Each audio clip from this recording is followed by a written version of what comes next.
मैं एमडी मुजम्मिल हुसैन और आप सबका स्वागत है द चैनल होलिस्टिक हीलर पे।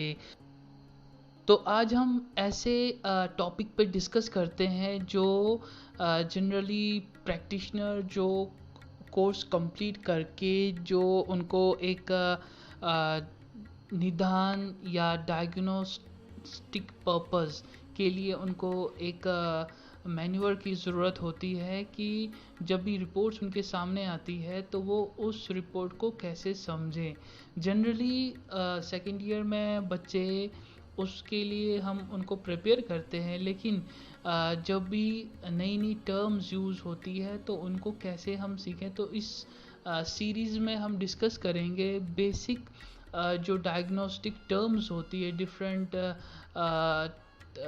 टाइप्स की, जैसे कि एमआरआई या सीटी स्कैन या उसी तरह से जो हमारा अल्ट्रासाउंड सोनोग्राफी जो होती है उनकी जो टर्म्स होती है, उनकी जो बेसिक टर्म्स होती है वो इन सीरीज़ में हम डिस्कस करेंगे।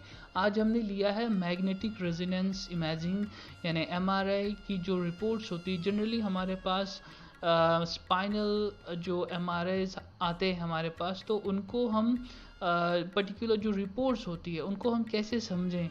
तो कुछ टर्म्स होती है, अगर हम उन टर्म्स को अच्छी तरह से समझेंगे और याद करेंगे तो जो भी कोई रिपोर्ट आएगी आपके सामने तो आप बिल्कुल उसको अच्छी तरह से समझ पाएंगे और अपना जो ट्रीटमेंट गोल है वो आप इसको अपना लगा सकते हैं कि कौन कौन से ट्रीटमेंट टूल्स आप यूज़ कर सकते हैं अपने ट्रीटमेंट प्रोसीजर में। तो शुरू करते हैं एमआरआई की बेसिक टर्म्स। ये एक स्पेशल इमेजिंग टेक्निक होती है एमआरआई की, जो क्या करती है, use to image internal structures of the body part, particularly soft tissues. ठीक है ना, ये सॉफ्ट टिश्यूज़ के जो स्ट्रक्चर्स है उनको अच्छी तरह से इमेजिंग टेक्नोलॉजी के ज़रिए से हमारे सामने लाती है। ठीक है ना। An MRI image is often superior to a normal x-ray. ठीक है ना, जो भी नॉर्मल एक्सरे होता है वो क्या करता है, जैसे वाइट कलर की या आपकी जो बोन दिखती है और बाकी जो भी स्ट्रक्चर, चाहे वो कार्टिलेज हो या सॉफ्ट टिश्यूज़ हमारे ligament, tendons and other bursa वगैरह, तो वो पूरी तरह से हमारे एक्सेस में नहीं हो पाते हैं। तो जो एमआरआई होती है ये बहुत ही सुपीरियर होती है एक्सरे से भी। तो ये क्या करती है, how MRI uses the influence of a large magnet. तो सबसे पहले इसमें एक बहुत बड़ी मैग्नेट होती है जो क्या करती है, जो पोलराइज करती है हाइड्रोजन आइटम्स, यानी हाइड्रोजन एटम्स को, सारे के सारे हाइड्रोजन एटम्स को इकट्ठा करती है और एक डायरेक्शन में उसको लाके खड़ा करती है। जिससे क्या होता है कि जो इमेज के लिए जो ज़रूरी है वो एक टूल प्रोवाइड करता है in the tissue and then monitors the summation of spinning energies. ठीक है ना, तो वो एनर्जीज की वजह से जो वहाँ पर जो यूज़ करते हैं एमआरआई में, तो उस वजह से इमेजेस अच्छी तरह से आती है। With in the living cells, जो भी लिविंग सेल्स है उसका स्ट्रक्चर, उसका जो भी वहाँ पर जो गतिविधियाँ हैं वो पता चलती हैं। Images are the very clear and are good for the particular soft tissues. जितने भी सॉफ्ट टिश्यूज़ होते हैं, चाहे वो कार्टिलेज हो या आपकी बर्सा हो, चाहे लिगामेंट्स हो, टेंडन्स हो, जो भी सॉफ्ट टिश्यूज़ होती है तो वो बहुत ही क्लियर हमें दिख जाती है। Brain and spinal cord, joints and abdomen. तो यहाँ पर हम इसको यूज़ करते हैं ब्रेन में, जो जहाँ सॉफ्ट टिश्यूज़ ज़्यादा होते हैं, ब्रेन, स्पाइनल कॉर्ड, है ना, joints and abdomen. This scan may be used for detecting some cancer, है ना। यानी इसमें क्या देखेंगे हम, जो कैंसरस सेल्स होती है हमारी, है ना, कैंसरस सेल्स वो सेल्स होती है जो हमारे बॉडी की नहीं होती है और वो मल्टीपल पे मल्टीप्लिकेशन होती रहती है। वहाँ पर क्या होता है, एक लिपोमा होगा या एक ट्यूमर टाइप का होगा तो वो दिखता है एमआरआई से। तो यानी डायग्नोस्टिक जो एक बहुत बड़ी टेक्नोलॉजी है एमआरआई की, उससे काफ़ी फ़ायदा होता है डायग्नोसिस करने के लिए। तो अगर हम टर्म्स की बात करें तो बहुत सारे टर्म्स होती है, और कभी कभी क्या होता है कि एक रेडियोलॉजिस्ट जो टर्म्स लिखता है वो टर्म्स थोड़ी डिफरेंट होती है दूसरे रेडियोलॉजिस्ट है। ये इसलिए डिफरेंट होता है कि बहुत सारे स्कूल्स ऑफ थॉट्स होते हैं जो जहाँ से वो पढ़ के आते हैं। लेकिन यहाँ पर हम वो डिस्कस करेंगे जो जो अक्सर हमें दिखने को मिलती है, और वो सब जगह सेम होती है। सबसे पहले है डिसिकेशन। डिसिकेशन की स्पेलिंग है DESIC, फिर है CATION। डेसिकेशन, डेसिकेशन का मतलब होता है loss of disc water. Loss of disc water, जैसे जनरली हमने ये पढ़ा है कि जो डिस्क होती है उसमें एक फ्लूइड होता है, जिस वजह से वो एक शॉकर तरीके से काम करती है। जो डिस्क होती है, इंटरवर्टिब्रल डिस्क जो होती है, दो वर्टिब्रास के बीच में जो डिस्क होती है उसमें वाटर होता है, कुछ काफ़ी मात्रा में, चाहे 60 to 80% वाटर ही होता है उसमें। और ये वाटर अगर कम होता है तो डिस्केशन एमआरआई की रिपोर्ट में होती है। अगर डिस्केशन हो तो क्या मतलब है इसका, कि दो जो वर्टिब्रास होती है वो काफ़ी क्लोज आ रही है, जिस वजह से पेन हो सकता है, डिस्क की बल्ज हो सकती है। तो इस तरह से हमारे दिमाग में एक खाका बन जाएगा। उसके बाद है डिस्क बल्ज। डिस्क बल्ज हम अक्सर सुनते हैं एमआरआई की रिपोर्ट में, डिस्क का बल्ज यानी उभार होना। तो यहाँ पर क्या है, तो यहाँ पर क्या इसका मतलब है, सरकमफ्रेंस एनलार्जमेंट, यानी पूरी का पूरा जो डिस्क है वो उभर गया है। बाकी की जो डिस्क है वहाँ पर वर्टिब्रास में जितनी भी डिस्क है उसमें एक डिस्क बल्ज हुई है, बाहर की तरफ उसका उभार आया है। ठीक है ना। और एसिमेट्रिकल फैशन। उसके बाद है protrusion, PROTRU, protru, SION, protrusion. इसमें भी होता है bulging of disc is eccentric, यानी अनयूजुअल होती है।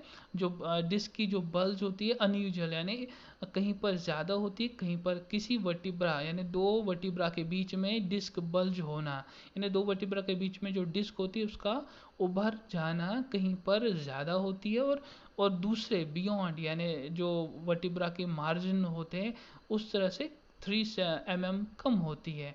मान के ये चलिए कि डिस्क जो होती है पीछे की तरफ ज़्यादा बल्ज हुई है, और लैटरल बायलैटरल कम है, दिखने वहाँ पर कम दिख रही है।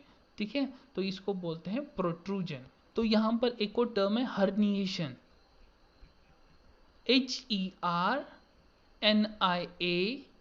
HERNIATION। हर्निएशन जनरली हम तब हम समझते हैं जब हमारे एब्डोमेन में हर्निया, आप लोगों ने सुना होगा। हर्निया क्या होता है कि एक जो हमारे जितने भी ऑर्गन्स होते हैं वो एक एक अपनी अपनी एक फेशिया में होती है, या पैकिंग समझ लीजिए।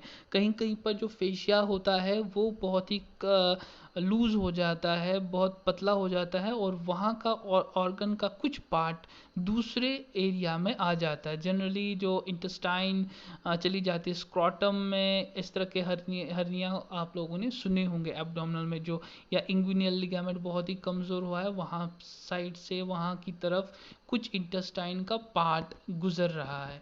तो हर्निया, अगर यहाँ पर हम डिस्क हर्निया का हर्निएशन का मतलब समझें, तो डिस्क हर्निएशन का मतलब है कि प्रोट्रूजन तो हुआ ही हुआ है, और साथ में दूसरी साइड भी जो बियॉन्ड द वर्टिब्रल मार्जिन्स होती है, यानी अगर आप एनाटॉमिकल हिसाब से देखेंगे तो डिस्क होती है, बॉडी ऑफ वर्टिब्रा होती है आगे की तरफ, है ना। बॉडी ऑफ वर्टिब्रा आगे की तरफ होती है, और जो क्या बनाती है, जो हमारे स्पाइनस प्रोसेस के आगे की तरफ हमारा वर्टिब्रल आर्च होती है। तो वर्टिब्रल आर्च और वर्टिब्रल बॉडी के बीच में वर्टिब्रल कैनाल होती है।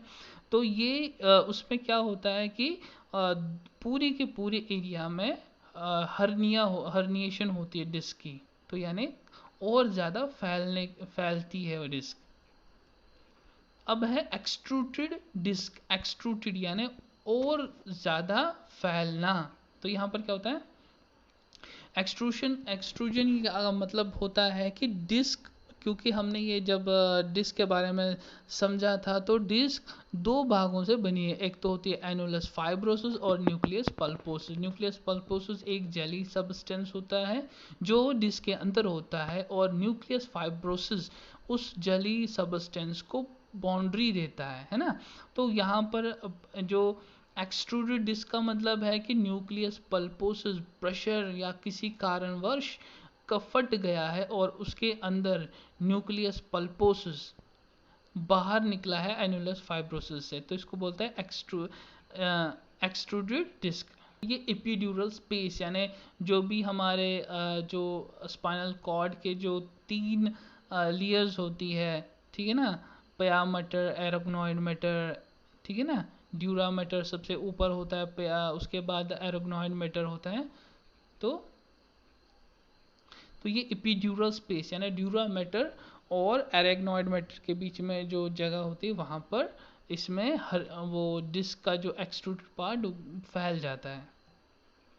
उसके बाद फ्रेगमेंट की बात करेंगे तो एपिड्यूरल स्पेस में भी क्या होता है, वो जो डिस्क है पूरी तरह से कट गई है, अब वो वहाँ पर जुड़ी नहीं है, तो इसको फ्रेगमेंट कहते हैं।